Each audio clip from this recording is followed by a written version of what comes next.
You want some great coffee to bring to your coffee hour for after liturgy? Or how about just to drink every morning on your own? When I do drink coffee, this is the only brand I drink, Fox & Sons Coffee. They believe over there, my man Stephen Fox believes that coffee should come with a great story. His began on Saturday mornings with his dad, early breakfasts, good conversation, and a shared cup of coffee that sparked a lifelong passion. Those memories shaped who he is and inspired him to start this company, Fox & Sons Coffee, not just for the love of the coffee itself, but to honor his father and pass something meaningful to his two sons. Now, he's inviting you and me to be part of that legacy. If you guys need gifts, if you just love coffee, and like I said, maybe you just want to bring some to the parish for coffee hour, now is the perfect time to try these handcrafted, family-inspired blends. We've got a code for you, BUCK15 at checkout, BUCK15 at checkout. Get you 15% off all orders over $35, so you can save big and sip better coffee than you may be used to. This coffee, again, is made with love, roasted with purpose, shared with family. Fox & Sons Coffee, brewed from the heart. This is a Dissident Media production. DissidentMedia.net.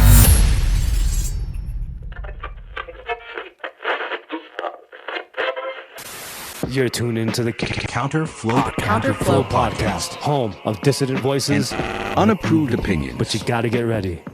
You ready?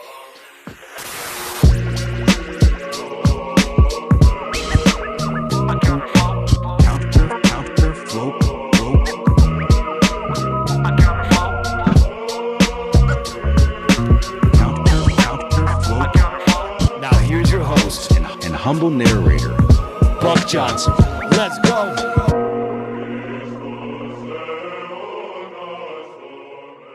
What's up, you guys? Welcome back once again to the Counterflow Podcast. As always, I am your host and humble narrator, Buck Johnson, coming to you out of Lockhart, Texas, where I'm a slight bit under the weather as I do this intro. So if I sound a little bit weird, that's why. Forgive me for that. Our friend Jay Burden is back here on the show. It's been way too long since we've had Jay on the show. Of course, the creator and host of the Jay Burden Show podcast. He's doing it full time now. He's showing his face. Major upgrades since the last time he was here. And as always, very articulate, intelligent, and his analysis is well thought out, we'll say. And we are talking about the Epstein stuff. Despite what some have told you, he and I believe that it is very important.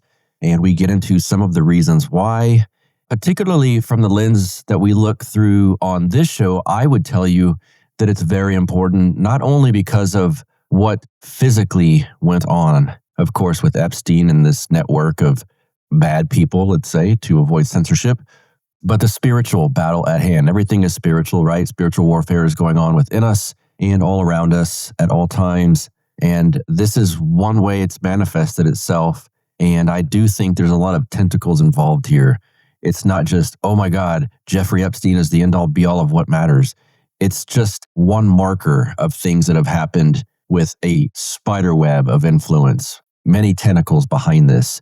So when you see people telling you this doesn't matter, like Ben Shapiro, Mark Levin, Owen Benjamin, Joel Berry from the Babylon Bee, these guys like this, besides the fact that they're implicitly saying the stuff Epstein physically did is fine with them, there's a bigger thing here in the works. And I think you'll notice a strain that goes through all of those people is that they are anti-Christianity.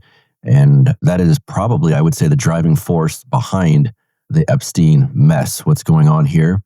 We will get into a little bit of that. We get into Trump's craziness up and down, and this is a hoax, or this doesn't matter, or this guy's crazy. What is all that about? And I think, if anything, my friend Orrin McIntyre said this recently on the Tom Woods show. If this shows you anything, this reaction to Trump's it doesn't matter, then it does matter back and forth thing, MAGA is not a cult, because most of MAGA, which I was delightfully surprised to see, were very upset about this. If you guys saw the Dave Smith debate with a guy that I can't even remember because he's not worth remembering, but it was at Turning Point USA, and Charlie Kirk was the moderator of the debate. And Dave was lashing out against Trump for covering this up and the Epstein stuff, and he was getting massive cheers. The other guy as Kanye said, I'm not going to say his religion, but he was trying to cover it up, of course, and act like it's not a thing. And that guy got booed. And this is at Charlie Kirk's Turning Point USA. So for all those people that say, oh, it's just online, that anyone cares about this, it's not. I work in a very blue-collar job with men that lean to the right. And I can tell you, when it comes to little kids being assaulted, people care. And so don't let anyone tell you that that's not the case. Let's get into this. I've ranted and raved far too much here at the intro here. Without further ado, our friend, Jay Burden. Welcome back to the show, sir. How are you? I'm doing really well, man. Thanks for having me back on.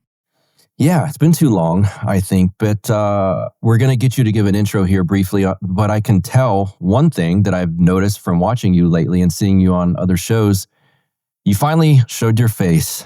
I did, yeah. And that's a good thing. And well, I don't want to ruin anything, but you told me privately, at least, this is like a full-time gig now for you. Yeah, semi-professional is sort of the way I describe it. I do other stuff, but I mean, a big part of the reason I decided to, be out and proud, so to speak, to use my real face is one, it was doing well, but also I think this thing of ours is going places. I have a great deal of confidence in it. And there's a legitimacy that you gain by standing behind what you say.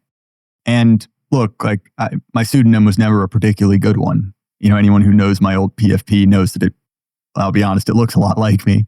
And the difference between the on-air personality and the off-air is not very much. I talk about the same things. My friends are interested in the same things. Yeah. But nonetheless, as a voice who is out there, there is a definite legitimacy to that. And I don't say that to denigrate, anonymous guys. I was that for a long time. I understand why people do it. But, as someone who sees our sort of values in the broadest possible sense in the ascendant, yes. I thought that, this was the time to do it. And, at least so far, it's been a month. I feel somewhat justified in that. Yeah. I did a little bit of a test on one of my episodes recently by saying some things that absolutely for 100% got my episodes pulled a couple of years ago. And lo and behold, they're still on. And so there is this, as we all talk about this tide change, it does feel like I don't have, at some of the things I'm going to ask you about today, there's absolutely no way I would have said them 2 years ago. Yeah, I mean, to your point, I've had, I think in the entire time, and I'm at 315 episodes, I've had 2 episodes pulled. One which was very weird. It was COVID stuff, but it was like a couple months ago. That's the thing. I forgot about it. It didn't even cross my mind that would still be something you couldn't talk about. Because look, it was 5 years ago, whatever. The other one is for using a derogatory slur to refer to former Secretary of Transportation, Pete Buttigieg, which was technically accurate. But when I saw that one come through, a bundle of sticks. When I saw that one come through, I was like, all right, I'm not going to fight it. They have a point there, where it shows you the little segment of exactly what you said, and you listen to it and you're like, okay, Google, fine, you get that one. But to your point, the censorship is much, much less than it was. And, really for me, and obviously anyone who gets to this corner of the internet, you have your sort of radicalization journey. But, one of the big ones was going through that sort of COVID-19 panopticon.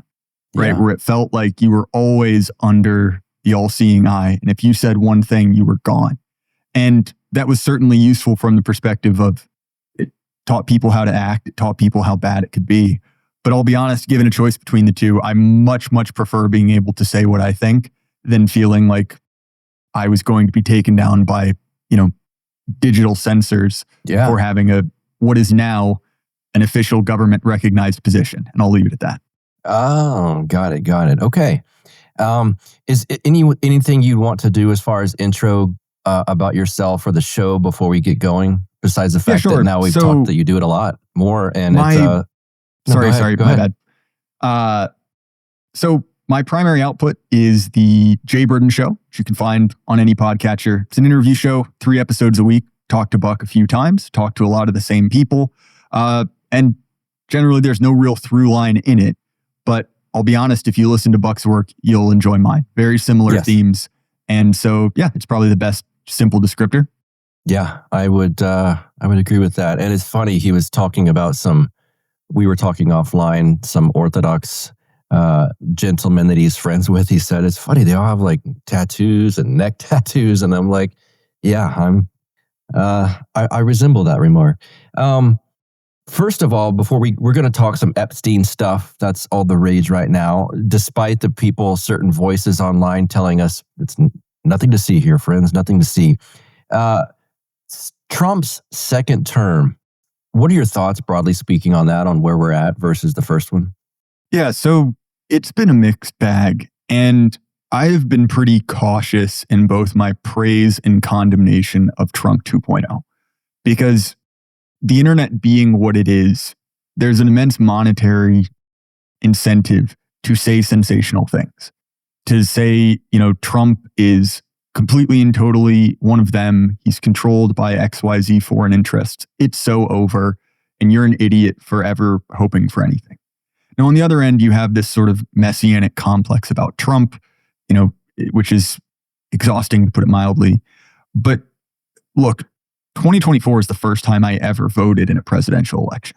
I had the opportunity and just not cared to, for no doubt the exact same reasons that many in your audience never voted, right? Just to me, it seemed like we were just going to get the same thing no matter what.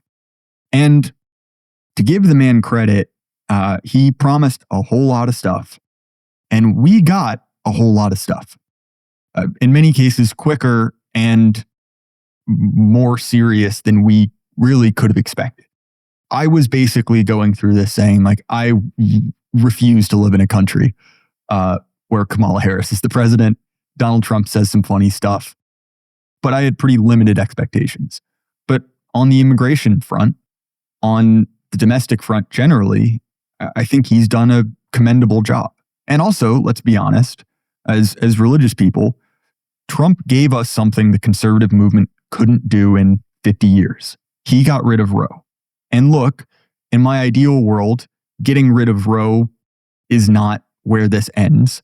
But nonetheless, he gave us something that Republicans had been dangling in front of our faces as religious people since the 70s, right? Saying, oh, maybe we'll do it, maybe we won't. So I'll be honest, he had a little bit of my loyalty there. And I'll be honest, on the whole, I still think this is a positive trend line. We got some things we wanted. Our friends were rewarded. Our enemies were punished at a very basic level. So I'm saying this just to clarify. I'm not one of these rabid Trump haters, and I'm not some Trump cultist, right? He's a man. I think on average, we got better than we could have expected out of this deal. But the reason that this Epstein thing matters is it seems to be something that's driving a wedge between Trump and his base. Obviously, Trump's actions during the 12-day war were divisive among a segment of his base. People like us, people who are on the internet, people who are aware of certain geopolitical realities, we'll say. But two things. One, honestly, Trump handled himself rather well when the cards came out, right? We didn't get involved in a war. Yeah. It seems as if there was a lot of behind-the-scenes collusion between us and the Iranians. It was like, yeah, sure, we'll drop some bombs on a mountain. We'll say we did it. You guys get to shoot some rockets at an empty airbase. No one gets hurt. We dust our hands and say, all right, we're done. Okay. So that was sort of a miniature version of this, where he lost the support of a certain number of online activists, right? People who were very instrumental in pushing Trump. We remember the quote unquote meme magic of 2016, alienated a certain part of that base. Some of them came back, some of them didn't, but in the grand scheme of things, it's relatively inconsequential. Not to say that, support for Israel is an inconsequential issue, just to say that given what actually happened and given the average character of the Republican base, not a huge deal. Right. Now, this one is a really big deal. So just as a brief history about the sort of the Trump campaign's reaction to the Epstein scandal, what we have in sort of the run-up to the election is you have Trump, you have his toadies, sort of people like Kash Patel and Pam Bondi saying, we're going to release everything. You're going to get the JFK stuff. You're going to get the Epstein stuff. It's a new era of transparency. And they did release a lot of JFK stuff. I'm actually, weirdly enough, not a JFK conspiracy guy, so the fact that there wasn't a smoking gun wasn't a huge surprise to me, but we got to see some interesting stuff. A lot of it not super related, but we got some cool details about like what we were doing in the Cold War against Cuba. There was stuff being put out. But the Epstein one was different.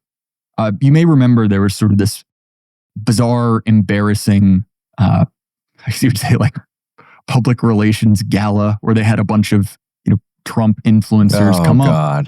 Yeah. Get a big binder with the words like Epstein written on the front, and then they were sent home. Seems as if the information was already out on the internet. It was a giant nothing burger. Nothing came of it. And then shortly afterwards, really up until about 2 or 3 weeks ago, we started to get soft walked on this. It was sort of like, oh, well, we think he killed himself. The official story stands up there. Or maybe there's nothing there. And then the DOJ comes out and says, we're closing our investigation. This is all over. There's nothing more. The official story was correct. And, Pam Bondi, she came out and said, the Attorney General, we're done with this. There's nothing more to it. And then perhaps most worrying from a MAGA perspective is Trump went out and said, this is done. Stop being so mean to Pam Bondi, which is both a direct quote and just a funny thing for the president to say. But point is, this created a massive firestorm. This has created a major rift between Trump and his base. And so, let's dig into that. I mean, I think on one level, it is more than anything else, Trump was elected for 2 reasons. We have immigration, and then if we go back to those 2016 chants, obviously you have build the wall, but you have lock her up and drain the swamp.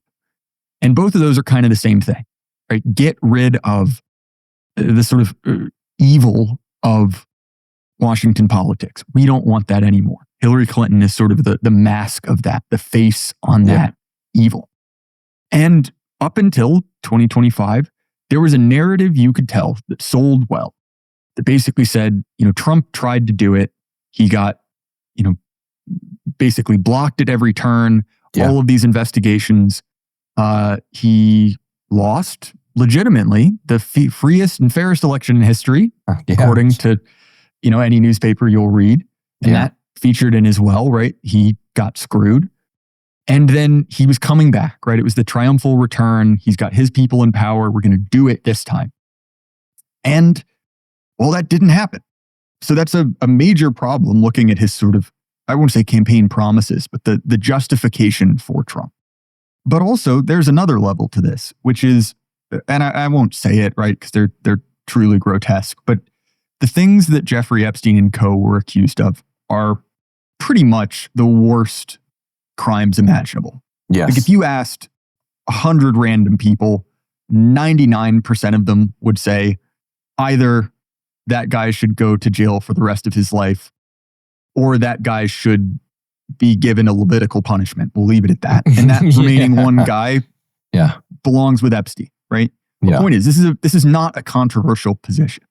Great new sponsor, tigerfitness.com/counterflow. That's your code to get in, support my podcast, and fuel your resistance. We all talk about standing up to people, standing up to the man, all of these things. Well, you can't do it when you're a couch potato. And let's face it, it's not vanity. It's taking care of your body, your soul, your mind. All of these things. Tiger Fitness provides high-quality supplements and training gear to keep you strong, independent, and ready for whatever comes next. Again, no weak bodies, no weak minds. At Tiger Fitness, there are kind of people. They reject corporate poison. They skip the junk peddled by big box brands and pharma-backed fitness scams. Tiger Fitness is built for those who take control of their own health and strength. I think that's you. I think that's me. I think that's all of us, guys. Self-sufficiency starts with strength. The state, the bad guys, the evil spirits, they want you weak, tired, and dependent. Tiger Fitness helps you break free by optimizing your performance and resilience. Again, you can support a business that is supporting me, supporting this podcast, and it stands for you. No woke BS, no corporate virtue signaling, all of the stuff that we hate, these guys hate as well. And so they are not like that. When you want to get in shape, They've got workouts on this website. They've got a lot of supplements, great energy drinks, all of these things that I'm kind of a part of most days of my life.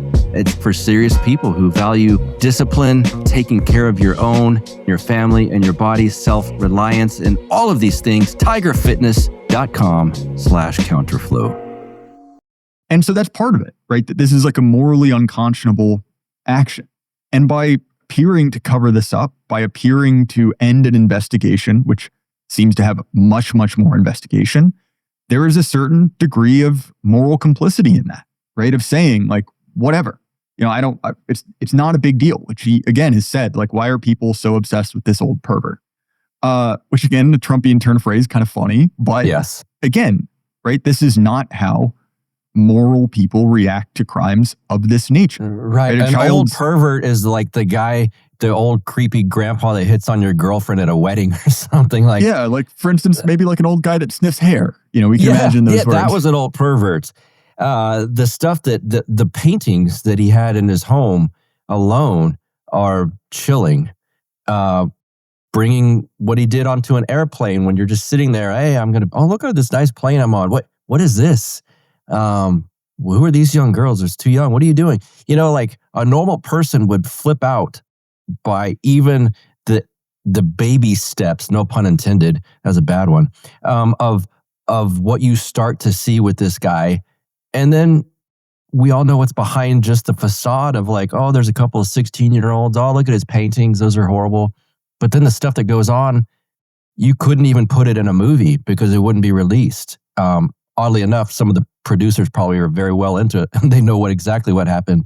But it's just, you can't just go, it's just an old pervert. Who cares about this guy? It's like, this is like historically horrible. Right. And again, if you have justified your run by saying, I'm not like these people, I'm going to go smash them for you. We saw that was a very successful promise. People really got behind it. And look, like Trump is sort of an older style of political figure in the sense that people don't necessarily have loyalty to the Republican Party. Right. A lot of his voters, myself included, really couldn't care less about the Republican Party. Right. It could burn tomorrow, and to be honest, it'd probably be a net benefit for society. People feel Someone tweeted that this whole Epstein thing's going to ruin the Republic. It wasn't even the Epstein thing. It was the Zionist hate that's happening is going to destroy the Republican Party. And I'm like, good. Don't threaten me with a good time. Right. Okay. So I have to like Israel now just to maintain the Republican Party? No, I'm good, man. Yeah. This is referred to as a win-win in business, if you will. But, right, him seeming to be either complicit or uncaring in the worst excesses of the deep state, right? What that meme has come to mean. I mean, that really strikes at the core of his support, right? People supported him because he was against those guys doing awful things.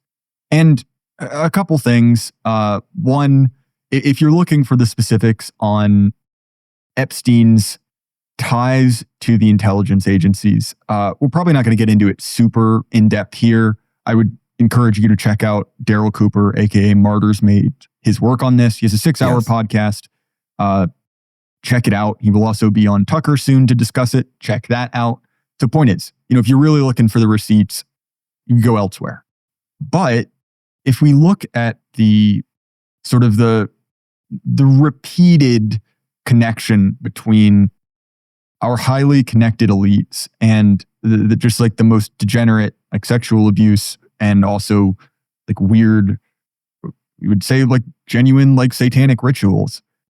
Obviously, people, even if they're not necessarily spiritually minded, recoil from that, right? That is disturbing material. And people are rightly angered by that. And so the desire is like, okay, like I believe you. These people are all in bed together, literally as well as figuratively. Yeah. They're all, complicit in this horrible crime. You are the outsider. I got you to fix this. And you're not. And the reason I say this can actually break Trump's base is because that promise of drain the swamp is so core to what MAGA is. Like, let's take this back. the Tea Party is sort of proto-MAGA, right? Obviously, It was a different focus. It was more focused on, like foreign policy and budget expenditure. But you look at a Tea Party rally, you look at a MAGA rally, it's the same people, ultimately expressing similar ideas. Washington they're not representing us. They're insanely corrupt. They're running this system for their own perverse ends. And that instinct in American politics of get these people away from me, right? Get them out of power is very, very old when we're talking about, the right. Even going back to, let's be honest, someone like Nixon, who there are very real complaints about. Yes. But his party, right, the coalition he collected was basically a reaction to the 60s, right? We don't want that. We don't want forced busing. We don't want free love. Make it go away. Make these people stop. And that same coalition later became the Reagan coalition. And obviously both these men were Cold Warriors. It was a different time. But to say that's sort of the silent majority voters, right? The normal quote unquote people. That block has existed for a long time, and it still is the core of the MAGA block. Obviously, Trump was able to bring in new people, disenfranchised white voters. Now he's bringing in particularly young people. Yeah. But that sort of opposition to the swamp, as Trump has created it, is basically what unifies those people together. Obviously, there's a lot of opposition to the kind of excesses of like culture war, any of those things. But let's be honest, those are connected. And I want to circle back to the new people Trump brought in, right? The additions he made in 2024 that enabled him to win handily. And, look, one of them, as I've teased before, is younger people, younger voters, particularly men under 30. And even then, again, particularly men under about 24. I'm not sure if you're aware of this, but like the younger half of Gen Z, men and women both are like plus 11 Trump, which is crazy. Thank God. That's for teenagers. Yeah, that's refreshing though, to be honest. Yeah, it's a weird time. But speaking purely anecdotally, right? When I look at my friends, when I look at my peers, Epstein stuff is just assumed knowledge, right? The whole meme of Epstein didn't kill himself. I mean, dude, like it's similar to like Kilroy in World War II, where you see it everywhere. Everyone knows it. It's just sort of like the in joke for everyone of a certain age. And to be honest, right, and much the same way about those section of voters are also more sensitive on the Israel issue, but Trump has burned a ton of support. Now, let's examine another one. Those issues are connected, by the way. They are. Yeah, they are very much so. But to talk about another demographic, right, look at the sort of like your median Rogan viewer, right, who's in the grand scheme of things, relatively socially liberal, but, anti-woke, anti-identity politics, quote unquote. And it's no secret that Trump was able to massively buoy his support by, talking to people or having his cabinet talk to people like Rogan, by appearing on Theo Von. And look, like these guys aren't social conservatives at all. They're comedians. They do drugs. They talk about doing things that are not within, shall we say, traditional Christian virtues. But they went for Trump. And again, if you know anything about that group of people, that's conspiracy theory central. Right? It is. Those are 10 years ago, Rogan's talking about, UFOs and DMT and, doing drugs with Alex Jones, which I stand by is still the most entertaining podcast ever produced. That was something else. Yeah. That is another group of people for whom the Epstein scandal is live. That's a real issue. And Jay, can I ask you something about that group? Your age group and your peers, do they listen to people like Theo Von and Rogan much more than they would pay attention to? I don't know. I almost sound like a boomer. I can't think of anything on news TV because I don't watch news TV. But are your peers people that are targeted? Let's say the demographic by Rogan and Theo Von. Rogan tends to bias a little bit older, just from my experience. Like Rogan tends to be like Gen X to millennial more. That's what I was thinking too. Okay. Yeah. Whereas someone like Theo Von or Shane Gillis or like any of these kind of similar like technically right wing in the sense that like they're slightly racist and say homophobic slurs, right? Which, like, you know, let's be honest, is a good bit of fun every once in a while. Yeah, that is my experience of what I've seen with younger guys, and particularly younger white guys. Obviously, not to get too much into the whole demographic thing, but the left has really backed itself into a corner with young white guys. Yeah, where because there is no acceptable way to be what you are unless you are gay or subservient, so literally or figuratively gay, they've alienated a lot of people. And so those people are not necessarily arch conservatives, right? They're not thrown in altar types talking about like the Council of Trent or whatever. They just don't hate themselves. 100%. Yeah. And again, like the whole meme of Epstein is very much alive in that culture. So to answer your point, yes, those people are largely on digital media. But the reason I sort of separated them from the Rogan thing is I think that the Rogan-esque, we would say like disaffected liberals, or what would have been IDW a decade ago. Yeah. Those are different in age and also slightly, I don't want to say social class, but kind of social class, right? But those are two blocks that sort of moved away from the Democrats, at least historically speaking. Yeah. So one of the things that, you know, Trump said earlier, sort of an infamous quote, is, you know, I could walk out on Madison Avenue, shoot someone, and no one would care. And to be honest, he's probably true. But this seems to be worse than that, right? This seems to be, people find this more morally unconscionable, right? Covering up for it, exactly. And when you combine that with the seeming to be in bed with the deep state, right? Seeming to have been absorbed by the swamp instead of draining it, this is a critical issue. And look, Trump is a mercurial figure. He's changed his mind and backpedaled on any number of things and seems to be responded to stimuli, right? He looks at something and says, oh, I don't want to get involved in that. We're changing course. We don't want to go ahead with that. And so I think that there's a chance. I mean, it's part of the reason why I was going hammer and tongs on the Iran war.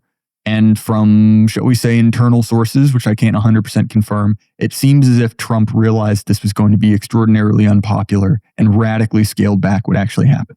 Yes. That is pure second, third-hand information I cannot verify, but I have heard that from people who are in a position to know. So give that, you know, what it's worth. So there's a chance of that. But also, right, there is very much a sort of problem of being in power. And this is something I have noticed among what I would kind of dismissively refer to as like conservative slop, right? Which is the get angry at this video on TikTok of some confused young lady with problem bangs and pronouns that are incomprehensible by the human voice, right? Rage bait, basically. Mm-hmm. Yes. And that connects to a political problem, which is if you're in charge, you are in charge, and ostensibly the buck stops with you. And conservatives have been very comfortable sitting in the loser chair, endlessly complaining, saying like, oh, this is so horrible. Think of all the problems this is going to be causing. Why don't you listen to me? Yeah. And they got what they wanted. They got their guy. They control everything. And now when something like this happens, guess what? It's on you. And I think that that's very uncomfortable because for a long time, and I stole this analogy from Bog Beef, the Good Old Boys podcast, but, you know, they were the Washington Generals to the Harlem Globetrotters. Exactly. They were the designated losers forever. Yes. And within that, right, if you're a Republican leader, be honest, you kind of know you're not going to win anything. You're a loser. But you get to extract all the resources out of Red America. Mm-hmm. You get to be a 40-year senator who's mysteriously worth $30 million, $200K a year salary. Lindsey Graham. Exactly. You get to do all the things that Lindsey Graham gets up to and not be bothered. And that's comfortable for a lot of people. You see the same thing on social media on the influencer side, that all you have to do is just complain about whatever crazy thing the lefties are doing, and you get showered with, you know, all the money in the world. And so I think that reaction to authority is sort of an interesting one, right? You see many of these people really aren't that serious, right? They liked complaining more than they liked doing. And I think this Epstein scandal is really vital because of several reasons, which is one, there's sort of a sacrifice in authority there, saying like, well, I can't do this. It's done, whatever. I'm not going to, investigate this, pull this apart. And also being seen as compromised, being seen as no longer separate from the political machine. And look, obviously this scandal's still ongoing. You could release this in a week from now, at which point, Trump has, done the things which the sort of QAnon conspiracy theorists think he does, and send everyone to Gitmo, and in which case, awesome, great. That's pretty unlikely. And so, I think this presents a very real problem for both the Trump administration, the MAGA movement, and then also just conservatives writ large. Yeah, well put. And one of the things you were saying that through the 12-day war, if you will, it does seem to me that Tucker Carlson, I think it would be a mistake Trump is a cult of personality. There's no doubt about it. He's the guy. But man, if you start butting heads with Tucker, it might, I don't know how to phrase this. It's not going to be a battle you can win, although you might win your popular, your crowd might still like you more than they like Tucker, but your side, MAGA, will not win an election without Tucker Carlson, in my personal opinion. And I think he's got Trump's ear. We seem to know he's got Trump's ear. I think the stuff with Iran, I think Tucker had a bit of his upset. He was upset, and I was glad to see that. It's almost like there's people that can act as like guardrails for how Trump acts, and Tucker is one of those, and he gets too far over here, and boom, get back in line. And again, I was skeptical on what was going on with Iran, although I wanted to let it play out. It played out fine. My anti-war sentiments weren't disturbed. Honestly, when it's all said and done, it wasn't that big of a deal to me. This one's harder to, his base, and to his credit, to Trump's credit, his base has been red-pilled on a lot of things. Like boomers have been red-pilled on a lot of things in the last 10 years. A lot of it has to do with Epstein. A lot of it now, and luckily you said that young people are this way too, has to do with Israel, the state of Israel. That's all out now. You can't put that toothpaste back in. And so you can't come along and go, I love Israel. Epstein, he's just crazy, just an old pervert. There's nothing there. The MAGA base isn't going to believe you. And the left just wants you to be out of power. So they'll fight anything that you say. They're again, you come out and say Epstein was the worst guy in the world, and they might go, well, he's not that bad.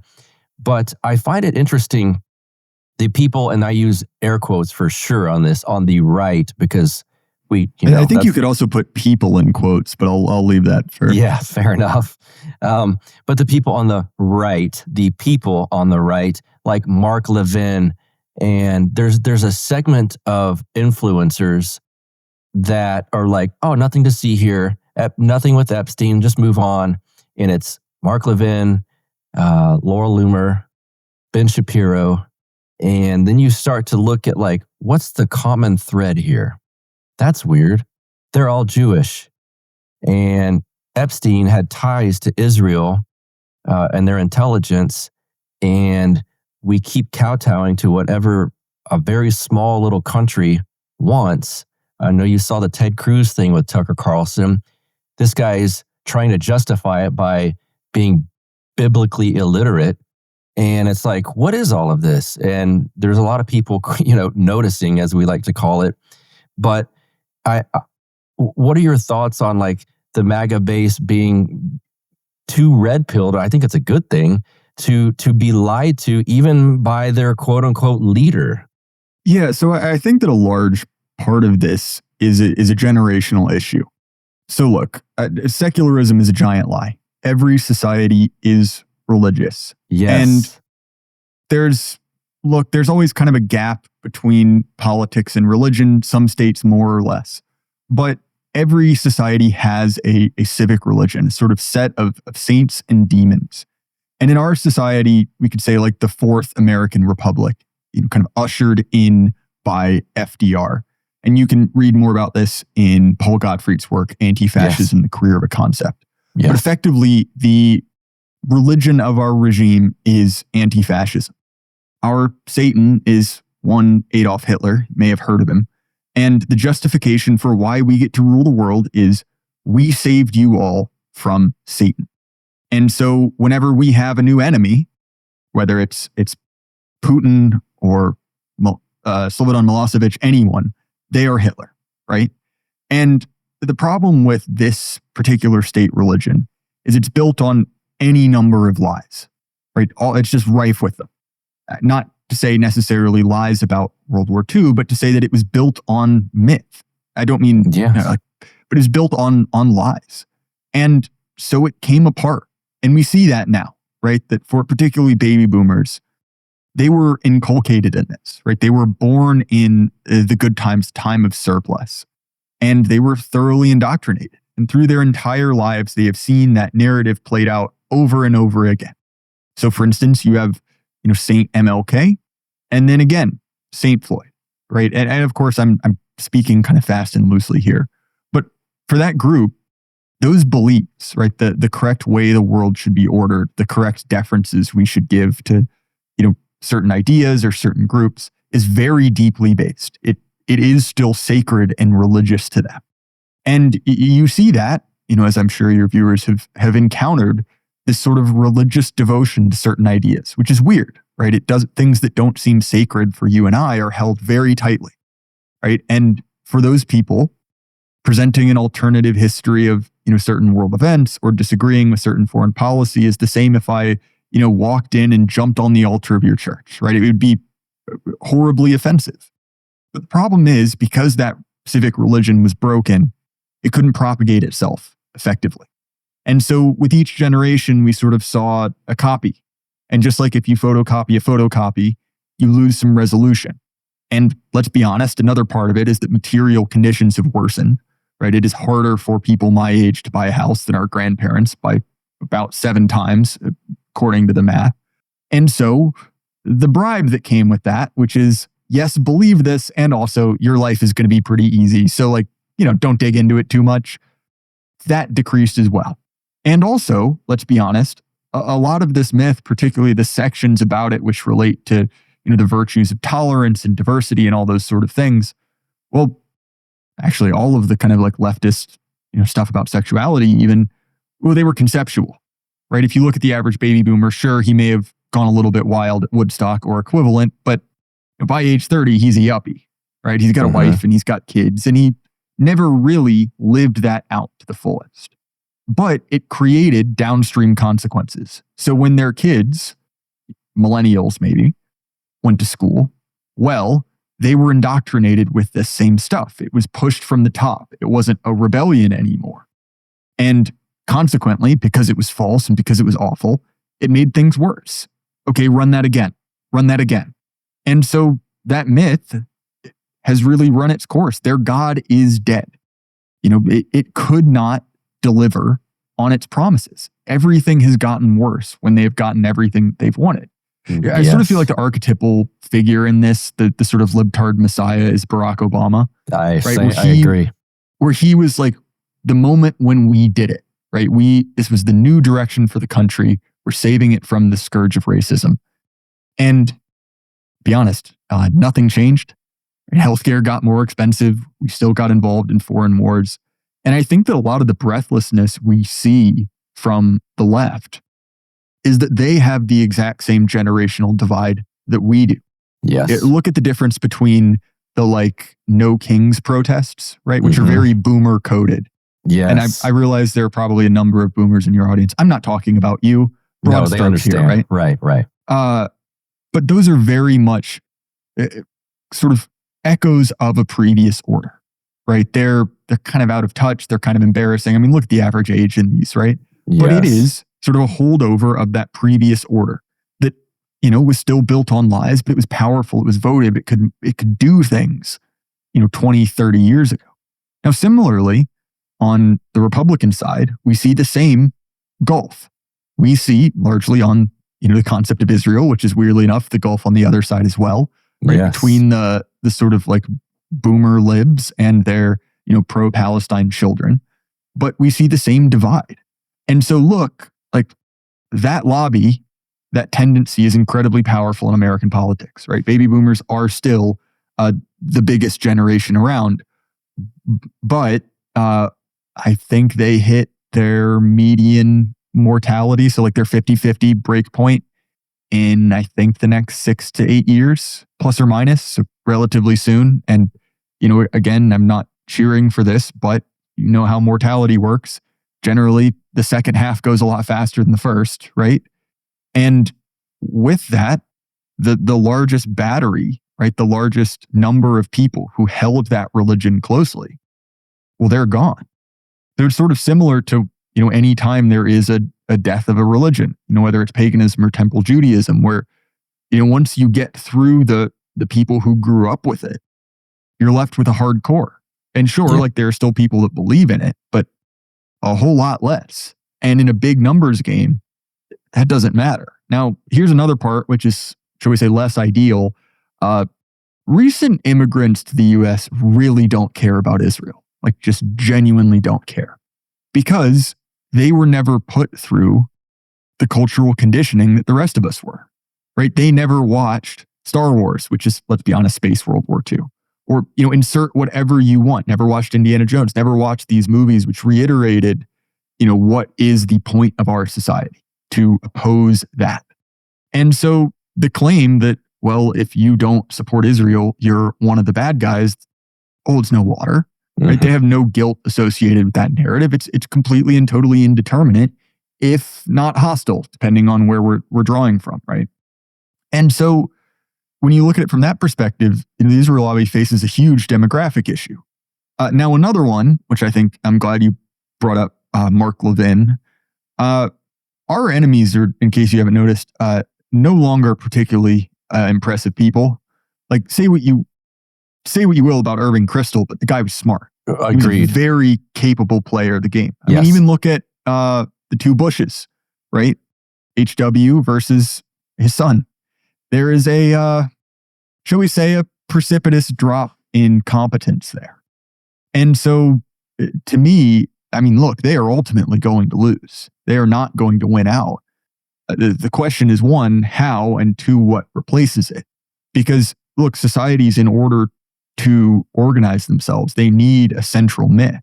And, some of those myths are pretty simple, right? If you're an Egyptian and the central myth is, hey, the pharaoh's dad is the sun, like, okay, it's not particularly complicated, but that's what people generally organize themselves around. Well, ours is dying. And so the scramble between us, the far left, to the different chapters of the right is basically over, well, what is our next organizing myth, right? What is the next thing that binds us together? And to your point about Trump and his voters sort of being to the right of him, I mean, I think that's very true, right? Like Trump's, what, is he 80 now? A little past then? Point is. Yeah, I thought he was 82, but I could be wrong on that. Yeah, I think he was. I think he's 82 now. Point is, he's an old man, right? He lived through this type of cultural conditioning we're talking about. And look, like, I don't think he's a particularly ideological thinker, right? Like, I don't think you could write a book on Trumpism, but he is subject to those same trends and forces, right? He is a product of his time, much as, you or I am. And so, to be honest, I don't really ever think he's going to throw Israel by the wayside. But nonetheless, if you're in that lobby, you're no doubt looking at, well, who is the next generation of Republicans? So, brief change, but I am not the only one recognizing this. Doug Wilson is a guy that many people have strong opinions on. I don't necessarily want to speak ill of him, although I have opinions. But I will say he has been involved in this sort of conversation about the so-called, in heavy scare quotes, woke right. And woke right is a very stupid term, because when we think of woke, as much as that term means anything, it's basically extreme social progressivism, right? As a controversial poster once said, gay race communism, right? If you combine those things together, that's what you got. So that's what woke is. And, well, what is the woke right? Is it a gay communist right wing? if that could be imagined. No, it is people like us who look at, certain foreign interests, who look at, any one of these issues and reject it. People who are identifiably on the right, but not, shall we say, Daily Wire conservatives. And in his complaint about that, one of the things Wilson said was, I talked to all the young men at my church and they're all woke right. And he was, throwing his hands up, very upset about this. But he's not wrong. If you've been to a church, I'm sure you have once or twice, you've talked to the young guys, right? There's not a whole lot of, young guys who just defaulted into, a conservative religious, I called the Orthodox a sect once, I won't do it again, conservative religious group. I was corrected. Point is, right, even the conservatives recognize that they are facing a massive demographic issue, that the narrative they are telling, which is sort of the loser half of, whether you want to call it the Nuremberg regime, the anti-fascist regime, the empire of lies, whatever creative term you use, the loser half of that realizes that they too are under-supported, right? That the pillar they have built themselves to sit on top of, it's eroding. Yes. And look, this isn't all, sunshine and roses. There are a lot of very real problems with young people that, we can get into if you want. But to me, I see this lobby being in a very tough position. And I do think it's interesting how much time and effort has gone into making India, right, a sort of demographic superpower, the new best friends of Israel.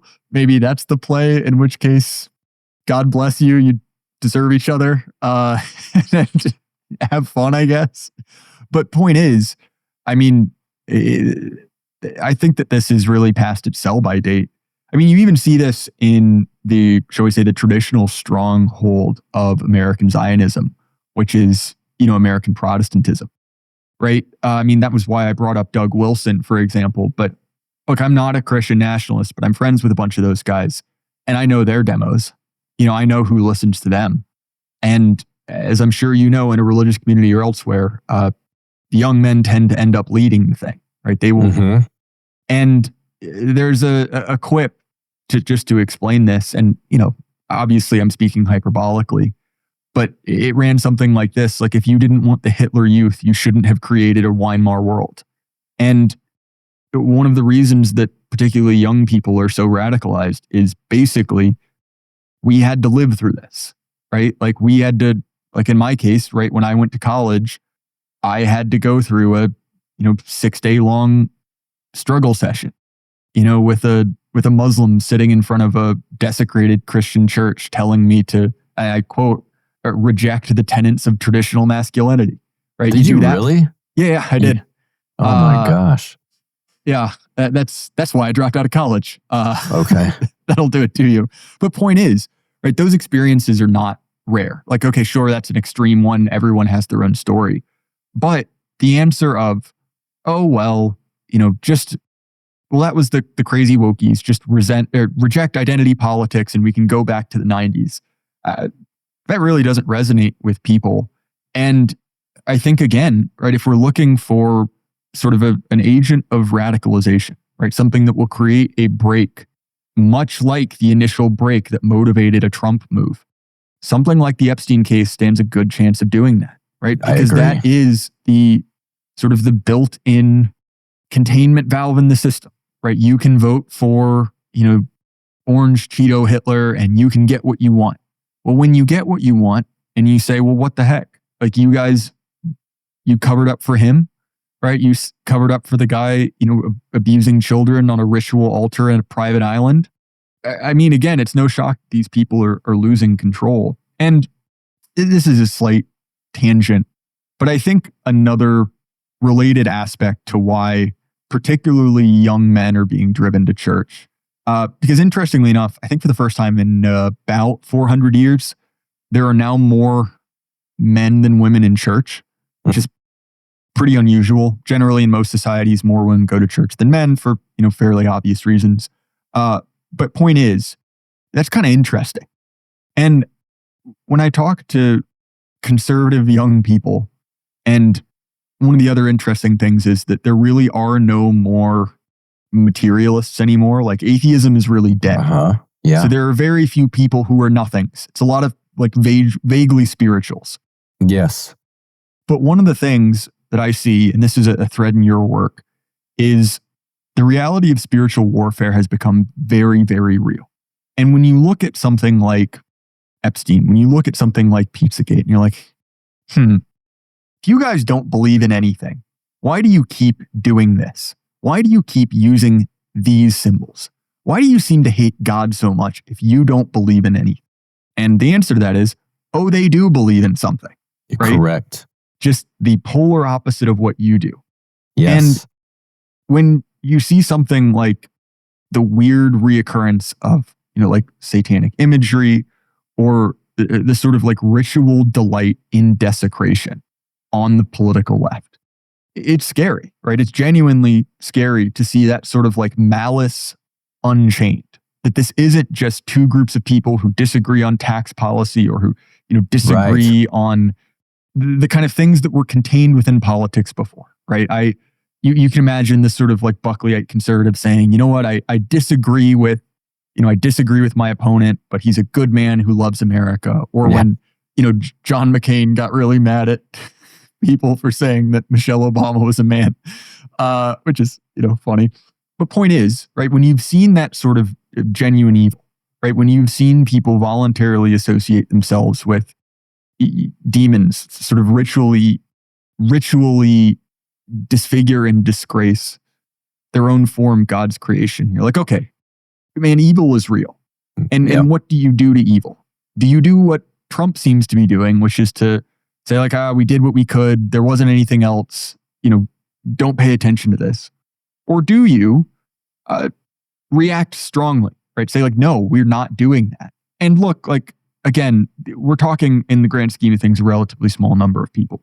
But when I talk to young politically engaged men, I see people who are very upset, filled with righteous anger over these sort of things. And they see a political class that is not only ambivalent, but actively aiding this.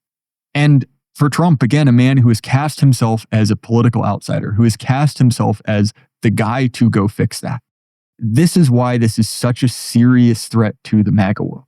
And I say this as someone who is not a MAGA guy. Like MAGA could fail and it doesn't really affect me. It's not my thing. It's not my bag, as the kids say, but it's like, nonetheless, like that is a huge pitfall. And again, as someone who is on the whole, generally speaking, a Trump supporter who sees what he has done and said that was a good thing that needed to be done. You cut the Gordian knot. You did something no one else thought could be done. You can just do things, as the meme goes. And to see that abdication of responsibility, abdication of leadership is incredibly frustrating as an understatement, right? It's like you are the guy who could do this. You are the holder of authority. We've seen again multiple times in going to the Supreme Court to say, I have the authority to deport rapists to Sudan. Fair enough. Okay, if you're willing to go to the mat to say, I have the authority to do this, the buck stops with me. Where was that effort here? Right. So yeah. We've got some new shirts, Counterflow with Buck Johnson on the front pocket, on the back. A beautiful graphic with, of course, dissident voices and unapproved opinions. You can see this on the YouTube version of the show. Of course, we're putting the graphic up now. $30 flat fee. $30 gets you the t-shirt. The PayPal address is buck@counterflowpodcast.com. That is my PayPal. You can send $30 that method. Send me your address and the size you want. We have sizes small through 2XL. Again, sizes small through 2XL. Go to PayPal, $30 buck@counterflowpodcast.com. Give me your address in there and the t-shirt will be yours. Yeah, and what you're dialed into a lot of folks on the right, and I had someone who I'm close with who I wouldn't say a member of Q. I don't know that there's like a designated club, so to speak, but who follows the Q stuff still to this day. And the person said, look, of course he's got to say that there's nothing really going on here, nothing to see with Epstein, because behind the scenes, there's all these grand juries being assembled, and they know what's going on, and they just gotta, if you blurt it out right now, it ruins all the plans that are happening that we don't know about. Have you heard this sort of thing? Yes, I have. The whole Q thing has been around for a while, and I'm not going to be breaking anything to your audience. This is a giant intelligence op. Like, this is the most transparent influence operation you can imagine. An anonymous source of a guy on a random forum says things, and these things get boosted to the degree that lots of people, the most radical Trump supporters, get pulled into it. And what does Q say? Q says, don't do anything, just sit back and wait. So for instance, a little bit of history, Russian Civil War, right? There were a lot of royalists, people who wanted the Tsar in power, who opposed the godless communist horde. And the communists put out propaganda. Now, you would imagine, right, just thinking about propaganda, that their propaganda would be, we're coming to get you. It's so hopeless. Lay down your guns and run. What do they actually do? Well, they said, oh, the royalists are winning. They have plenty of stuff. They don't need any more supplies. You don't need to go fight. It's basically already done. And look, I realize there's a difference in scale between the Russian Civil War and the aftermath of the 2020 election. But it's not hard to figure out, one, that whole situation stinks at best. And two, the information being given is total garbage, right? I've been reliably informed that, Hillary Clinton was executed like 6 different times in Gitmo. Yeah. And look, man, like, at what point are we going to reveal the clones? Because the dude's in power.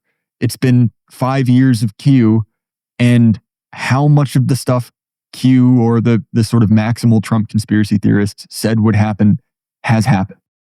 I'll give anyone a pass on a conspiracy theory for a little bit, just because it's like, I don't know, man. We live in a world where Jeffrey Epstein existed, so like, I'll give it a shake. But at a certain point, after 5 years of L's, it's like, I'm going to be honest, man. I think that sort of what you see is what you get. And to the point of the kind of like Trump behind the scenes stuff, I don't want to disparage the man, but he seems to be an instinctive thinker, right? He seems to be a guy who sort of goes with his gut for good or for ill. And the idea that he is a 5-10 year political Machiavellian just waiting for the exact right moment for the hammer to drop. I'll be honest, if you said that about like prime competent evil politician, like, I don't know, imagine like, Tony Blair, someone who's just this like horrible, competent bureaucrat. Even then, I wouldn't believe it. But when it's Trump, I'm like, I don't know, man. Like, I feel like he's not putting that much planning into it, completely aside from has any of the previous claims actually shaken out, to which the answer is no. Well, where do you think this goes? Because again, the toothpaste is out of the tube. I don't think, I almost wonder, it's hard to predict what's going to happen with this Epstein stuff, but the people, let's say, siding with Epstein, if you will, Shapiro, also who happen to say, there's nothing to see with the JFK thing. Who cares? It's old. Mark Levin and these sorts that are just like, look, the ones we talked about, they, for whatever reason, it's like the Kanye thing. I'm not going to say his religion. He's Jewish. But like, is there going to be, as the left likes to say, whoops, you were on the wrong side of history when something comes out at some point? Or is just something we'll never know? And I mean, we understand, but is there any official thing we'll never know? What do you think happens in the next few years?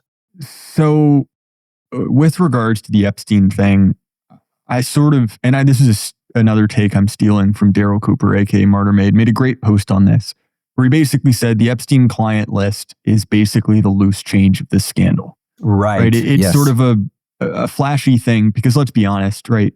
If Epstein was connected to our intelligence and foreign intelligence, the idea that he would have a document listing out everything bad he ever did, I mean, dude, that stuff doesn't happen. Like petty criminals don't write out their plans and sign them. But, so there's very likely, if we got sort of a realistic justice, there would be guys getting off. in the same way that like when the mafia goes down, one of the hitters who has 13 bodies in the woods in New Jersey, he walks off scot-free. And as much as it sucks, it's like that's how things work. So the likelihood of everyone getting swept up, I think, is pretty low. And honestly, man, it's like I'm, at least with this particular scandal, I think we're unlikely to get anything satisfying. Just a sidebar, but it's kind of galling to me because there was so speaking amorally, right, from Trump's perspective personally, there was a much better way to handle this, which is just to not talk about it, right? Not to come out and say, whatever, it's done, stop caring about it. Like if he had just said, we're working on it for 4 years and then ridden off into the sunset at 86, I mean, people would have cared, right? People still care about 9/11 and JFK, but not like they care about this now. So that's part of it. As far as, what comes next, I mean, I think that's a really interesting question. On the left, I think that a big problem with their young blood is that they seem to be completely and totally incompetent and devoted to particularly stupid ends. So for instance, look at this like Mamdani guy, former rapper out of New York, right? The presumptive new mayor. So is he going to be able to do everything he wants? Probably not. But also setting price fixes in stores and driving out all the white people because you don't like them. Look, like you may have heard of this guy, Mugabe. It doesn't work, right? It's a particularly bad way to run a society. So look, don't get me wrong. They can still get in power, right? Being bad at the game doesn't necessarily mean you won't win. But also, I don't see the same type of cold competence that their predecessors had. Whereas on the right, I mean, man, there's a lot going on. If you look at even our circles, there are a million different chapters, a million different groups with radically different interpretations of what they want to come next. And I think one of the problems facing MAGA is there's really no heir apparent to Trump. When I said earlier that he has created a cult of personality, that's for good and ill, right? His base is loyal to him, not to the Republican Party. Now, there's a chance that someone like Vance could make a go of it. I like Vance, and I don't say I like Vance, but Vance is better than I think we could have expected from your median Republican, better than John McCain, which, let's be honest, might be damning by faint praise, but, we don't have a lot of great choices. I think he faces severe problems. He doesn't have the same charisma, to put it mildly. And so I don't really know. He would also be stuck in a very difficult spot minus Trump's charisma because the divides on the Israel issue, the divides on other issues really start to ratchet up because there is a certain jump off point where boomers are no longer your primary audience. Yeah. And that's going to be a delicate thing that's going to be a delicate sort of, I guess, gap to squeeze through. As far as, I guess, the new third party, which is Elon's America Party, look, that dude can't, if that dude can't like keep track of his 16 children and is constantly flopping between different ideas, I'll be honest, I think we're going to forget about this in 3 months. I don't think there's anything there. He's a rich guy, but I mean, I just don't see that as being a real issue. The likelihood of a Ross Perot situation is almost nil. Due to structural changes in American politics, due to the fact that Ross Perot was not quite as unstable as Elon Musk, and also the fact that Elon Musk has alienated basically everyone on the left, basically everyone on the right. Like that's not going anywhere. So honestly, in sort of spiritual sense, right, the thing that comes next is, what is our next God, right? What is our next civic organizing principle? Do we stay together as a country, unified by some sort of like, watered down syncretic religion, or does this break down? And to be honest, I have literally no idea. I mean, I think that it's a live conversation, right? The reason that the online right has sort of received this injection of energy is largely it is people talking about what comes next. And our compatriots on the left, the sort of like anti-Zionist left, will use that.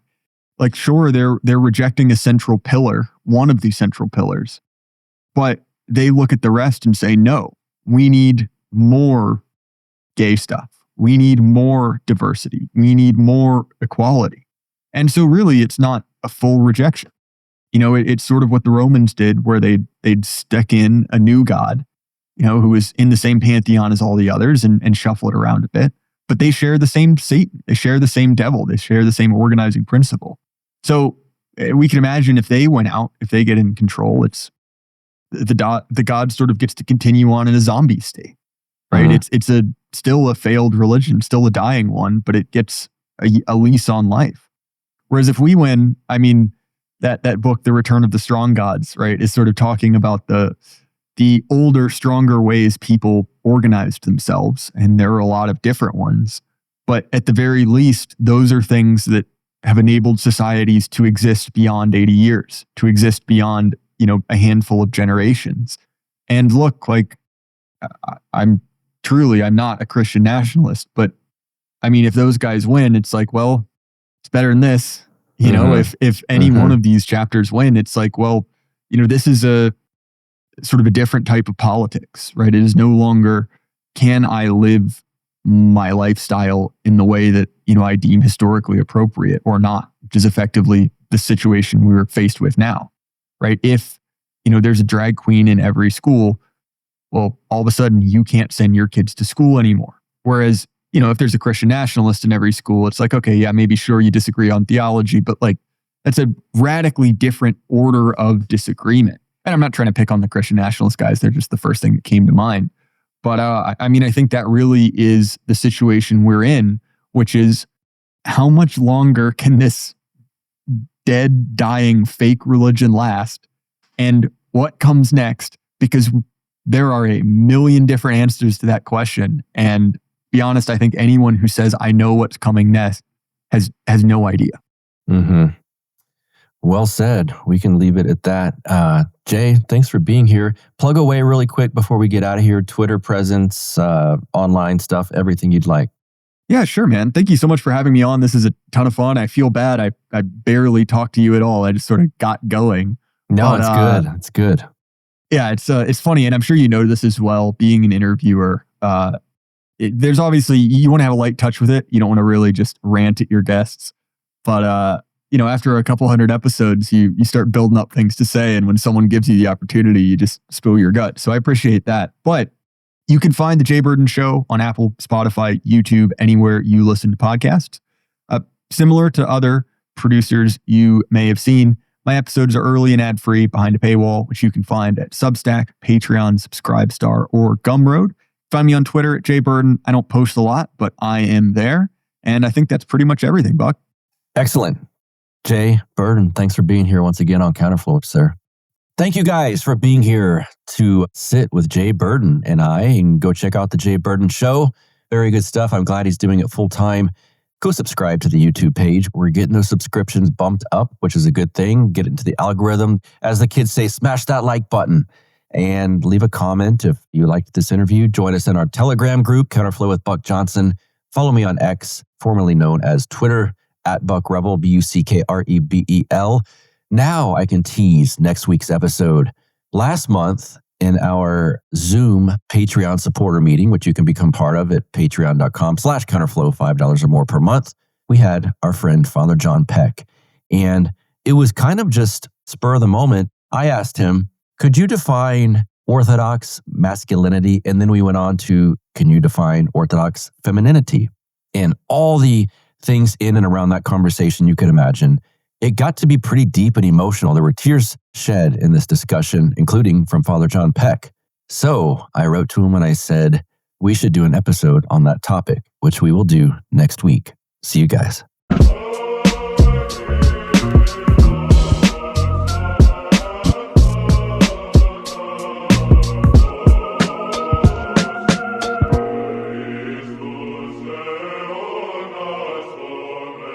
Like the sound of the Counterflow Podcast?